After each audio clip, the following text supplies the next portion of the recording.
আমার নিজের হাতে বানানো ইস্ট আর চিজ দিয়ে ছেলেকে চিজ বল বানিয়ে দিলাম। প্রথমে অল্প কয়েকটা করেছিলাম, আমার আবার সবকিছু সবসময় পারফেক্ট হয় না, তো এগুলো খেতে অনেক মজা হয়েছিল। পরে আমার ছেলে আবার খেতে চেয়েছে, দেন আমি আবার বেশ কয়েকটা বানিয়েছিলাম, আর এগুলো এত সুন্দর ফুলেছিল, আর মাঝের চিজগুলো তো দেখতেই পাচ্ছে। তো এই যে চিজ বানানোর জন্য আমি সামান্য একটু দুধ নিয়েছি আর এক টুকরা লেবু নিয়েছি। হঠাৎ করে কেন জানি না মাথায় এলো আমি চিজ বানাবো, কারণ আমার ছেলে চিজ খেতে অনেক পছন্দ করে। আর সাকসেসফুলি আজকে আমার চিজটা একদমই পারফেক্ট ভাবে হয়ে গেছে। এর আগে আমি একবার ট্রাই করেছিলাম অনেকগুলো দুধ নিয়ে, বাট ওই দিন হয়নি, এই জন্য আজকে আমি সামান্য একটু দুধ নিয়েছি। আর আজকে কিন্তু খুবই সুন্দরভাবে দুধের মাছ থেকে এই চিজগুলো উঠেছে, তো সামান্য একটুই হয়েছে, আমার ছেলে তো অনেক খুশি। পরে আমি বাকি যে 1 লিটার দুধ ছিল তার মাঝে আমি চিজ বানানোর জন্য লেবু কেটে কেটে নিয়েছি, সেগুলো একটু একটু করে দিয়েছিলাম। আর এর মাঝে আমরা মা ছেলে কিন্তু দুধটা অনবরত ভাবে নাড়ছিলাম, লেবুর রস একটু একটু করে দিব আর দুধটা নাড়তেই থাকবো। আর যেটা ইম্পর্টেন্ট কথা সেটা হচ্ছে চুলার আঁচটা কিন্তু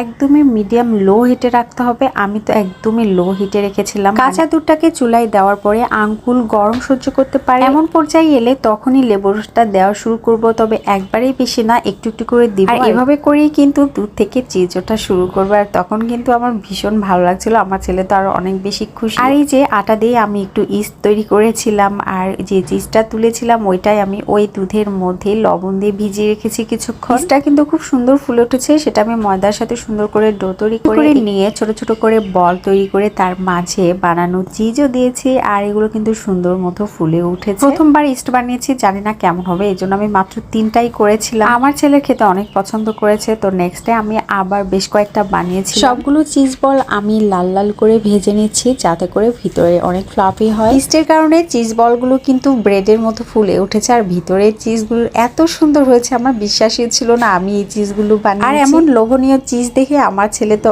অনেক খুশি, আর আমারও অনেক ভালো লাগছিল। বাসায় সবকিছু তৈরি করে বাবুকে নাস্তা বানিয়ে দিয়েছি।